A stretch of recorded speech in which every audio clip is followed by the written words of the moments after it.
जिस टॉपिक पर हम बात करने वाले हैं वह है प्रमाप विचलन। आज हम प्रमाप विचलन की गणना करना सीखेंगे खंडित श्रेणी के अंतर्गत। डिस्क्रीट सीरीज में प्रमाप विचलन की गणना कैसे की जाती है। अब यहाँ पर आपके पास एक सवाल है और आपसे कहा गया है कि निम्न श्रेणी से प्रमाप विचलन की गणना कीजिए और उसका गुणांक यानी उसका कोएफिशिएंट भी फाइंड आउट कीजिए। तो सवाल है आकार और साथ ही साथ उसमें आपको दी हुई है आवृत्ति। तो जब आवृत्ति आ गई तो इससे ही आप समझ जाइए कि ये हमारी खंडित श्रेणी है यानी डिस्क्रीट सीरीज है। तो यहाँ पर आपको आकार दिया हुआ है 10, 12, 14, 16, 18, 20, 22 और 24। 10, 12, 14, 16, 18, 20, 22 एंड 24। देन आपको आवृत्ति दी हुई है फ्रीक्वेंसी। ये है आपकी 5, 8, 21, 24, 18, 15, 7 और 2। ये आपको सवाल दिया गया है। आपसे ये कहा गया है कि आप इससे किसकी गणना करो, इससे आप प्रमाप विचलन की गणना करो। ठीक है, अब आपको दिख रहा है इसमें आवृत्ति है तो ये खंडित श्रेणी है सीधे सीधे। अब सबसे पहले प्रमाप विचलन की गणना करने के लिए हमें क्या करना पड़ेगा,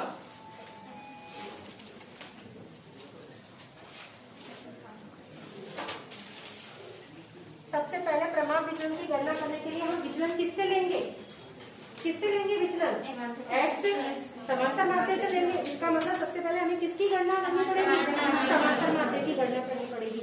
और समांतर माध्य की गणना करने का जो सूत्र यहाँ पर होगा वो क्या होगा, क्योंकि x के साथ f भी है तो इसका मतलब सिग्मा fx अपॉन n। तो सिग्मा fx अपॉन n करने के लिए हमें पहले x और f को क्या करना पड़ेगा, गुणा करना पड़ेगा। अब आप 3 कॉलम छोड़ करके चौथे कॉलम में पहले f इंटू एक्स कर दीजिए। ठीक है, इसका मतलब 5 को किससे गुणा करना है, 10 से। तो ये कितना हो गया 50। 12 को 8 से गुणा करना है, समझ में आ रहा है ना। सबसे पहले हमें क्या करना है, सबसे पहले हमें समांतर माध्य निकालना है। और खंडित श्रेणी में समांतर माध्य का मतलब है कि जो हमारी x है उसको हमें किससे गुणा करना है, f से। तो x को f से गुणा करने पर 10 को 5 से करा 50, 12 को 8 से करा तो 96, उसके बाद में आ जाएगा 294, 384, 324, उसके बाद है 300, फिर है 154 और लास्ट में है आपका 48। इसका योग आ रहा है आपका सिग्मा fx का, वो योग है 1650। ठीक है, यहाँ तक किसी को कोई दिक्कत है क्या। हमारे पास x और f था और हमें प्रमाप विचलन की गणना करनी है। तो प्रमाप विचलन की गणना करने के लिए सबसे पहले हमें समांतर माध्य निकालना है। और समांतर माध्य, क्योंकि विचलन किससे निकलेगा, माध्य से। तो माध्य से विचलन निकालने के लिए सबसे पहले तो हमें माध्य की गणना करनी पड़ेगी, समांतर माध्य की। समांतर माध्य की गणना करने का फार्मूला यहाँ पर जो होगा वो होगा सिग्मा fx अपॉन में n। तो सिग्मा fx वाले के लिए हमें क्या करना पड़ा, x को f से गुणा करना पड़ा। तो हमने x को f से गुणा करा, सारी जो योग आई, जो f को f से गुणा करने पर वैल्यूज आई उसे हम लिखते गए। लिखने के बाद इस fx का हमने क्या कर लिया, योग कर लिया, जोड़ कर लिया, जो कितना आ गया है 1650। तो अब हम क्या करेंगे, 1650 में भाग लगाएंगे n का। और हमारा यहाँ पर n जो है इन आवृत्तियों का योग, इसको हम n भी कह सकते हैं, सिग्मा f भी कह सकते हैं। ये हमारा कितना है 100। तो इसका मतलब ये हमारा यहाँ 100 हो गया। अब इसमें हम भाग देंगे तो ये कितना हो गया 16.50 या 16.5। यहाँ तक किसी को कोई दिक्कत है नहीं। अब इसके बाद में हमारा वही स्टेप आएगा जो हमारा व्यक्तिगत श्रेणी में आया था। हमें क्या करना पड़ेगा, dx निकालना है। dx निकालने का फार्मूला है x माइनस एक्स बार। एक्स बार की वैल्यू कितनी आई है 16.5। एक्स बार की वैल्यू क्या आई है 16.5।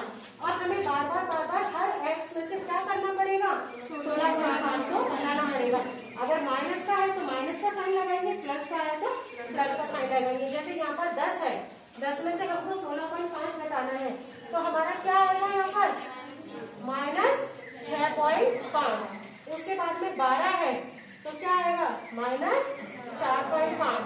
फिर क्या है 14 तो माइनस 2.5, फिर माइनस 0.5, फिर 18 में से घटाने हैं तो प्लस का 1.5, ठीक है, आ रहा है इसको समझ।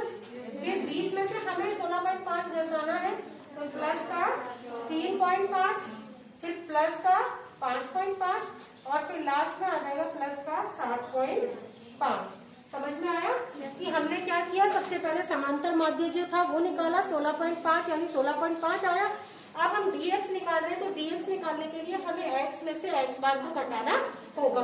तो ये जो x हमें दिए ना 10, 12, 14, 16, 18, इन सबको बारी बारी से हम किससे घटाते जाएंगे, 16.5 से। तो 10 में से जब 16.5 को घटाया तो माइनस का 6, 12 में से घटाया 16.5 को तो माइनस का 4.5, 14 में से जब 16.2 घटाया तो माइनस के 2.5।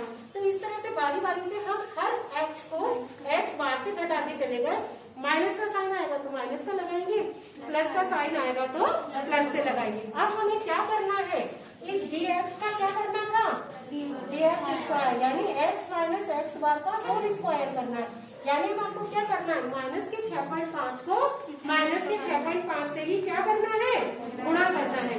तो जब माइनस के 6.5 को माइनस के 6.5 से गुणा करेंगे तो ये हो जाएगा 42.52, फिर ये हो जाएगा 20.25, फिर ये हो जाएगा 6.25, उसके बाद वाला आ जाएगा 0.25, उसके बाद वाला आ जाएगा 2.25, फिर आ जाएगा 12.25, फिर आ जाएगा 30.25 और उसके बाद में आ जाएगा 56.25। यानी कि 6.5 को 6.5 से ही गुणा करना है, 4.5 को 4.5 से ही गुणा करना है, 2.5 को 2.5 से ही गुणा करना है, 0.5 को 0.5 से ही गुणा करना है। दी हुई संख्या को उसी दी हुई संख्या से गुणा करना है। तो स्वतः ही सारे माइनस भी किसमें बदल जाएंगे, प्लस में बदल जाएंगे। हमारे पास अब क्या आ चुका है, dx स्क्वायर। लेकिन इतना स्टेप तो हमने पहले भी किया था जब व्यक्तिगत श्रेणी में गणना की थी। तो इसका मतलब खंडित श्रेणी में हमें इससे कुछ अलग करना होगा, एक स्टेप और ज्यादा होगा। क्योंकि हमारे पास यहाँ पर क्या है, आवृत्ति।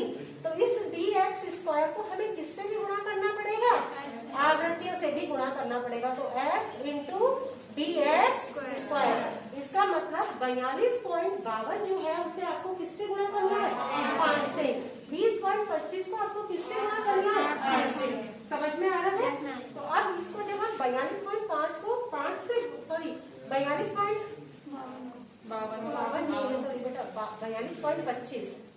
42.25 को जब हम 5 से गुणा करेंगे तो ये आएगा 211.25। फिर 20.25 को हम 8 से गुणा करेंगे तो ये आएगा 162.00। इस तरह से आप दी हुई सारी संख्याओं को यानी dx स्क्वायर को f से गुणा करते जाइए। 131.25, 6.0, 40.50, 183.75, 211.75, 112.50। अब इसका जो योग होगा वो क्या होगा, sigma F D X square. तो sigma F D X square का जो हमारा यहाँ योग आ रहा है वो आ रहा है 1059.00। ठीक है। अब वही प्रमाण विचलन की गणना करने के लिए सूत्र लगाएंगे, under root sigma F D X square upon में N. Sigma F D X square का मान कितना आ रहा है, 1059 और एन हमारा कितना है, 100। तो हम क्या करेंगे, 1059 को 100 से डिवाइड कर देंगे, ये आ जाएगा 10.59।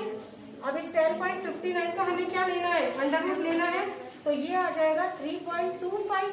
अब हमें इसका कोफिशिएंट ऑफ एसडी भी ज्ञात करना है, प्रमाप विचलन का गुणांक भी ज्ञात करना है। तो प्रमाप विचलन का गुणांक को ज्ञात करने का सूत्र है प्रमाप विचलन अपॉन में एक्स बार। तो प्रमाप विचलन कितना आया है, 3.25 और हमारा एक्स बार कितना निकला था, 16.5। तो 3.25 में हम 16.5 का भाग दे देंगे तो हमारा जो कोफिशिएंट ऑफ एसडी आएगा वो आएगा 0.197। तो हमारा प्रमाप विचलन अगर हम देखते हैं तो हमारा प्रमाप विचलन आता है 3.25 और प्रमाप विचलन का गुणांक जो आता है वो आता है 0.197।